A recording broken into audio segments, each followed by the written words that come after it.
Few people know that the drink that is known all over the world today was born not as a symbol of joy, but as a cure for headaches. In a small Atlanta pharmacy, John Stith Pemberton, a pharmacist with a cunning eye and a firm belief in the power of herbs, experimented with everything that could alleviate people's suffering. He mixed coca leaves, cola nuts, and a little sweetness, not imagining that he was creating something much more than just a tonic. People came to him for salvation from weakness and nervous disorders, and went home with a drink that was pleasantly refreshing and enchanting in taste. It was a moment of chance that would soon turn the whole world upside down. The name Coca-Cola came about thanks to Frank Robinson, Pemberton's assistant, who decided to beautifully sign the medicine, not realizing that this inscription would become one of the most recognizable logos in the world. Carbonated water, added to improve the taste, made the tonic so tasty that people began to buy it not for treatment, but simply for pleasure. What began as an attempt to help people turned into something magical, a drink that could give joy. But success never comes without challenges. Pemberton died before he could see his experiment become a legend. Competitors tried to copy his formula, and business partners betrayed him, seeking to control the recipe and the brand.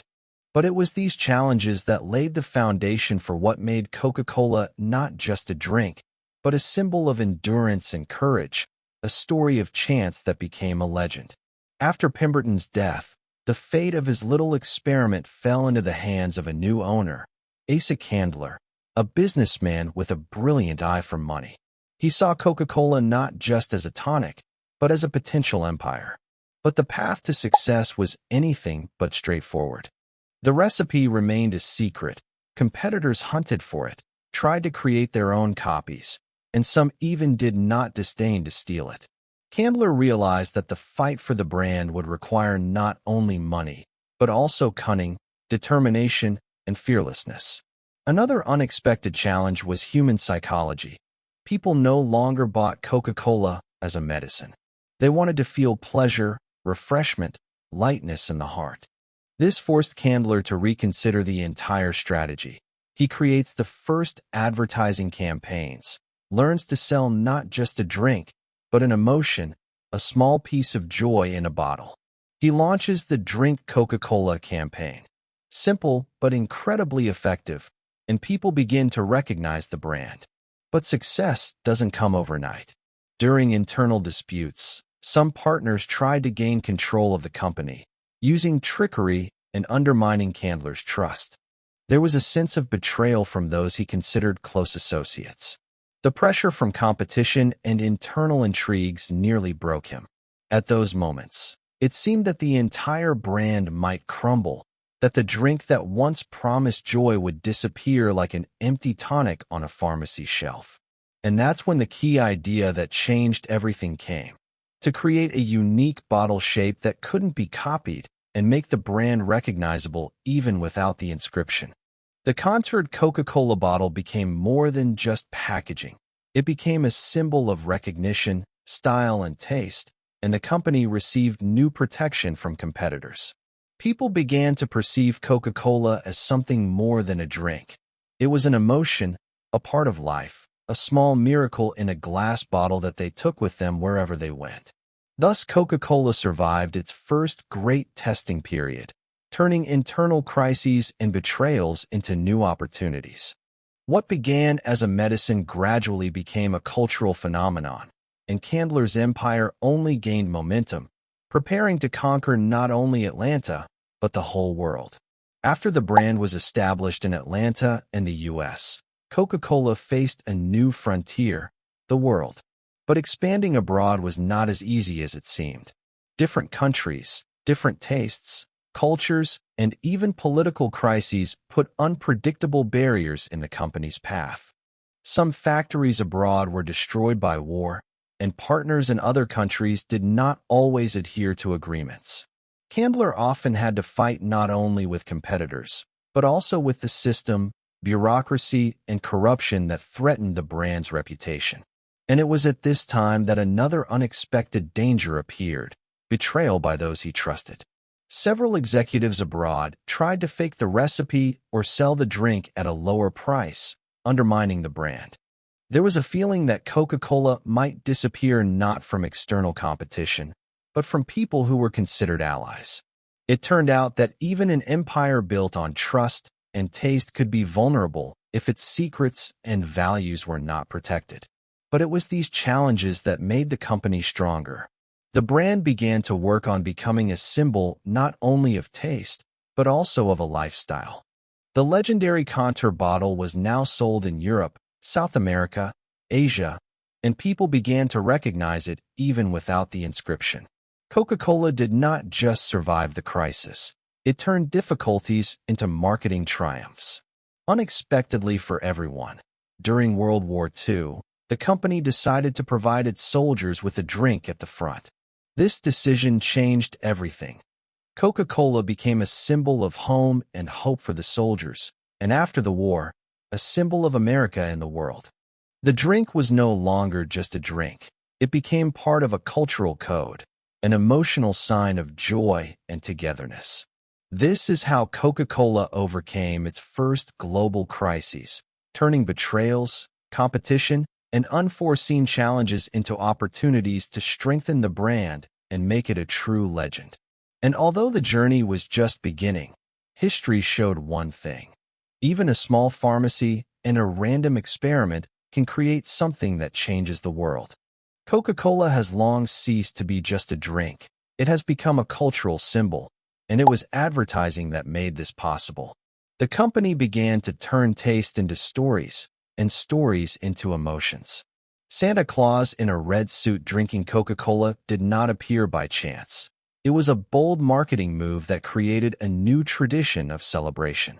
Music, sports, cinema, the brand burst into people's lives, like an invisible friend who is always there, even in the smallest joys. But behind the glitter of advertising, new challenges hid.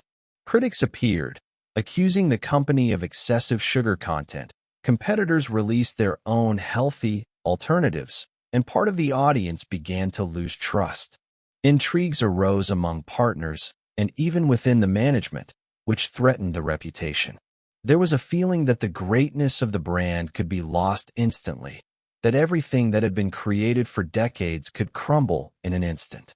And that's when Coca-Cola showed its ability to adapt.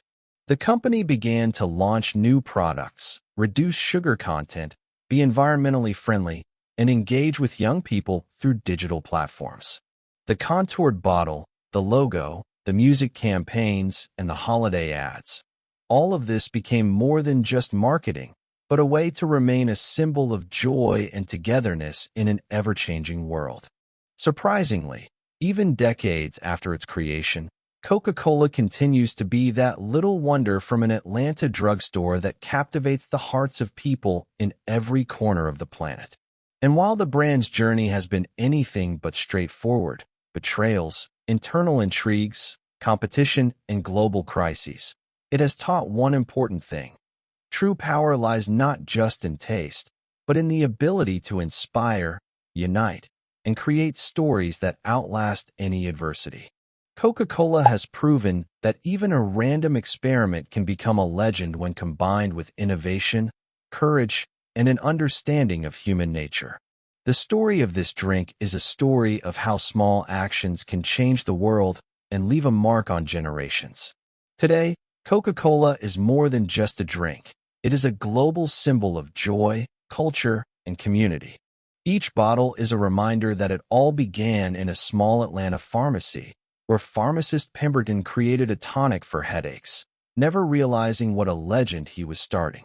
What began as a medicine has become a symbol of happiness, celebration, and everyday joy, and this transformation has not been easy.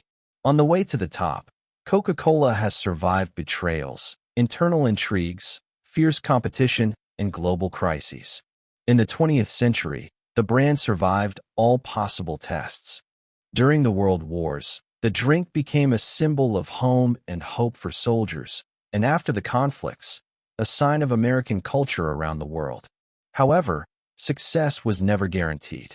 Competitors tried to copy the formula, Political crises threatened the factories, and within the company there were sometimes those who wanted to gain power through deception and cunning. Coca-Cola literally balanced on the edge, and only the courage and strategic thinking of Candler and his descendants allowed them to turn each crisis into a new opportunity. The battle for consumer trust was particularly dramatic in the face of criticism over health and sugar. Understanding that a brand can be lost not only to external competitors, but also to changes in public preferences was a key lesson. The company began releasing new versions of the drink, implementing environmental initiatives and creative digital campaigns. Coca-Cola proved that adaptation and courage are more important than any initial success. Unexpectedly for many, it was precisely through difficulties and crises that the brand strengthened its recognition. The contoured bottle, the logo, the holiday campaigns, all this turned Coca-Cola into a cultural symbol that is recognized in any corner of the world. It has become more than a drink, a part of holidays, stories, memories, and even art. People associate it with happiness, family, friendship, and small moments of joy that make life special. Modernity has brought new challenges: competition with alternative drinks, changing consumer preferences, and global environmental problems. But Coca-Cola continues to be a symbol of endurance, innovation, and the ability to inspire people. And although the brand's path has been anything but easy, betrayals, scandals, a decline in popularity, it proves one important truth. True success is born when you turn difficulties into opportunities and mistakes into lessons. Today, when you pick up a bottle of Coca-Cola, you are holding not just a drink, but a part of a story that began over a century ago, when one pharmacist dared to experiment and trust his intuition. The story of Coca-Cola is a reminder that random experiments, bold decisions, and faith in one's own idea can change the world, leaving a mark on the hearts of millions. It teaches us that even in a world of betrayal, crisis, and failure, there is a place for joy, magic, and legends, if you are not afraid to take risks and keep moving forward. Coca-Cola is a story about an incident that became a legend, about a medicine that became a symbol of happiness, about a brand that taught us that true power lies in the ability to inspire, unite, and leave its mark on the world forever.